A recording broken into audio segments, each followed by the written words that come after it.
GSTR 3B में interest को लेके जीएसटी डिपार्टमेंट ने नई एडवाइजरी इशू की है कि जीएसटीआर 3B में टैक्स लायबिलिटी का ब्रेकअप मिलेगा। अब ये टैक्स लायबिलिटी का ब्रेकअप क्या होता है? अगर आप जीएसटीआर 3B मार्च मंथ का फाइल करने वाले हैं तो यह वीडियो आपके लिए सबसे इंपॉर्टेंट वीडियो है। सबसे पहले बात करते हैं कि आखिर में ये एडवाइजरी कहना क्या चाहती है और इस एडवाइजरी का मतलब क्या है। एडवाइजरी सिर्फ कहती है कि अगर आपने कोई भी इनवॉइस जो प्रीवियस मंथ का था वो अगर किसी करंट मंथ में आप इंटर कर रहे हो तो ऐसे केसेस में हम आपके उस इनवॉइसेस का इंटरेस्ट लेंगे। सर बात समझ में नहीं आई? एग्जांपल के साथ में समझाओ। बिल्कुल, देखिए फॉर एग्जांपल मिस्टर राम एक पर्सन है और वो अपना एक बिजनेस कर रहा है, ट्रेडिंग बिजनेस है, और वो फाइल कर रहा है सर फेब मंथ का। फेब मंथ का जीएसटीआर 1 उसने फाइल किया for example 11th of March 2026 को। अब ये फेब मंथ के जीएसटीआर 1 के अंदर कौन सी डिटेल्स फिल होती है? फेब मंथ के अंदर सर 1 फेब से लेके 28 फेब के बीच में हमने जो भी इनवॉइसेस इशू किए होंगे, चाहे वो B2B के होंगे चाहे वो B2C के होंगे। अगर हम मंथली रिटर्न फाइल कर रहे हैं तो B2B B2C के 1 से लेके 28 तारीख के बीच में जो भी इनवॉइसेस होंगे वो हम हमारे जीएसटीआर 1 के अंदर अपलोड करेंगे और फिर इसका पेमेंट हम करेंगे सर 20 मार्च 2026 को जब हम जीएसटीआर 3B फाइल करेंगे। दैट मीन्स कि गवर्नमेंट को सेम मंथ के सेम इनवॉइसेस का उसी मंथ में उसको उसका अमाउंट मिल रहा है, यानी कि गवर्नमेंट के इसको इनकी इतनी इनकम हो रही है। अब बात करते हैं कि सर फेब मंथ में फॉर एग्जांपल मिस्टर राम ने एक इनवॉइसेस अपलोड किया सितंबर मंथ का। सितंबर मंथ का एक इनवॉइस था जिसकी वैल्यू थी for example 1 lakh rupees taxable and 18,000 rupees उस पर टैक्स था। ये इनवॉइस उन्होंने अपलोड किया फेब मंथ के जीएसटीआर 1 के अंदर। जब वो फेब मंथ के जीएसटीआर 1 के अंदर अगर वो इनवॉइस अपलोड कर रहा है तो ये जो 18,000 रुपीज का जो टैक्स का अमाउंट है वो कब पे करेगा? वो पे करेगा सर 20 मार्च 2026 को। लेकिन अगर ये यानी कि सितंबर मंथ का अगर ये इनवॉइस सितंबर मंथ के जीएसटीआर 1 के अंदर अगर ये अपलोड करता तो गवर्नमेंट को इनकम कब होती? गवर्नमेंट को इनकम होती सर सितंबर मंथ में, यानी कि 20 अक्टूबर 2025 को वो क्या करता सर? गवर्नमेंट को उसकी इनकम होती जब वो जीएसटीआर 3B फाइल करता। अब गवर्नमेंट बोल रही है कि सर 20 अक्टूबर को हमको ये अमाउंट मिलना चाहिए था टैक्स का, लेकिन अब हमको ये अमाउंट मिल रहा है 20 मार्च को, यानी कि अक्टूबर को मिलना चाहिए था। तो अक्टूबर हो गया, नवंबर, दिसंबर, जनवरी, फरवरी और मार्च, यानी कि 6 मंथ ये इनवॉइसेस आपका लेट हो चुका है और 6 मंथ जो 18,000 रुपीज का जो अमाउंट है वो हमें लेट मिला। अब हमको 18,000 वाले इस अमाउंट पर अब हमको इंटरेस्ट चाहिए। क्या चाहिए? इंटरेस्ट चाहिए। बस यही बात जीएसटी डिपार्टमेंट ने नई एडवाइजरी के साथ में उन्होंने यहां पर शेयर की है। अब वो क्या कहते हैं सर, इसको डिटेल में समझते हैं। In the terms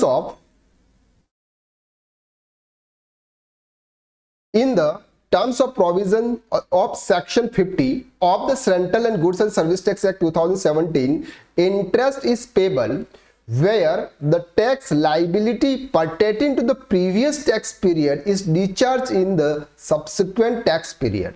मतलब कि किसी भी प्रीवियस मंथ का जो भी आपके इनवॉइसेस था उस इनवॉइस की लाइबिलिटी को अगर आपने डिस्चार्ज करंट मंथ में किया है तो tax liability breakup as applicable in the form GSTR 3B is mean to capture the tax liability relating to supply of previous tax period where are being reported discharge in the current tax period.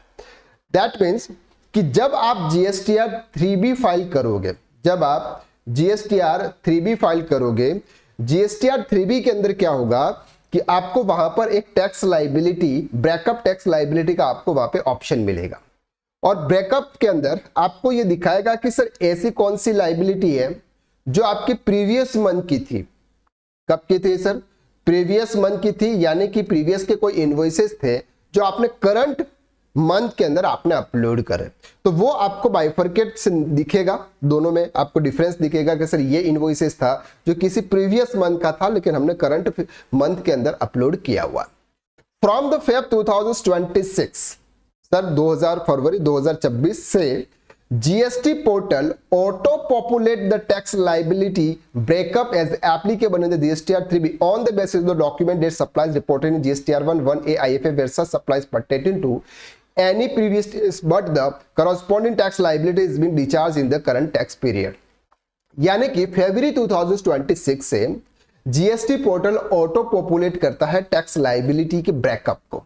यानी कि मेरी tax liability अगर इसी month की है तो वो अलग से शो होगी, और किसी प्रीवियस मंथ की अगर कोई भी लाइबिलिटी है तो वो भी मुझे अलग से यहां पे शो की जाएगी। और जो भी आप GSTR 1 के अंदर डिटेल अपलोड करते हैं उसके अकॉर्डिंग वो लाइबिलिटी को यहां पर दोनों तरीके से मैनेज करता है।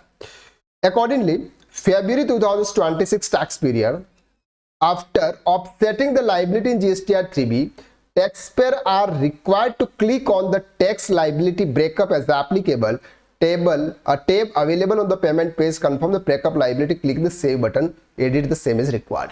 जब हम GSTR 3B फाइल करेंगे वहां पर हमारे पास में ऑप्शन है सर टैक्स लाइबिलिटी ब्रेकअप, और वहां पर आपको पेमेंट पेज जाना, पेमेंट पेज में वहां पर आपको इस सेव बटन के ऑप्शंस पर जाके ऑप्शंस वहां पर आपको मिलेगा। On the breakup of the liability, confirm the save, taxpayer will be able to proceed with filing GSTR 3B using EVC। अब आपको वहां पर इसको कंफर्म करना है, सेव करना है, और फिर आप EVC के थ्रू आप वो रिटर्न फाइल कर सकते हैं।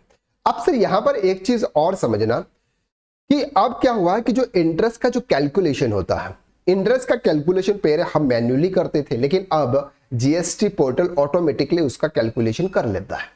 और उसमें खास बात यह है कि जो भी टैक्स का कैलकुलेशन GST डिपार्टमेंट करता है उसको हम एडिट नहीं कर सकते। यानी कि अगर हमें रिड्यूस करना है हम नहीं कर पाएंगे।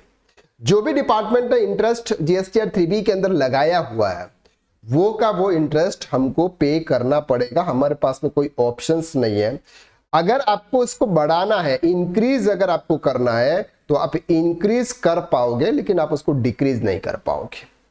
तो इस बार का GSTR 3B अगर आप फाइल कर रहे हैं तो थोड़ा सा ध्यान से समझे कि अगर आपने कोई भी प्रीवियस मंथ का कोई इनवॉइसेस आपने करंट मंथ के GSTR 1 के अंदर अपलोड तो नहीं किया।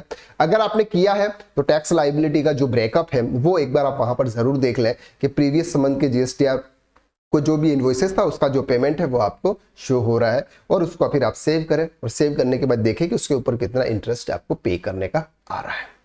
तो ये थे GST डिपार्टमेंट की तरफ से एक नई एडवाइजरी जो कि बहुत ही इंपॉर्टेंट थी आपके साथ में शेयर करने के लिए। अगर ये वीडियो आपको पसंद आए तो वीडियो को आप लाइक जरूर करना, शेयर करना, और चैनल को अगर आपने अभी तक सब्सक्राइब नहीं किया है तो कर दीजिएगा। चलिए तो आज के लिए बस इतना, नेक्स्ट वीडियो में फिर मुलाकात करते हैं। अगर आपके कुछ भी डाउट्स है तो प्लीज आप कमेंट कर दीजिएगा, और कमेंट में मैं आपको उसका आंसर दूंगा। तो आज के लिए बस इतना, नेक्स्ट वीडियो में फिर मुलाकात करते हैं। तब तक के लिए हंसते रहिए, मुस्कुराते रहिए, और KSR एकेडमी कॉमर्स इंस्टीट्यूट के यूट्यूब चैनल को आप देखते रहिए। Thank you. जय हिंद।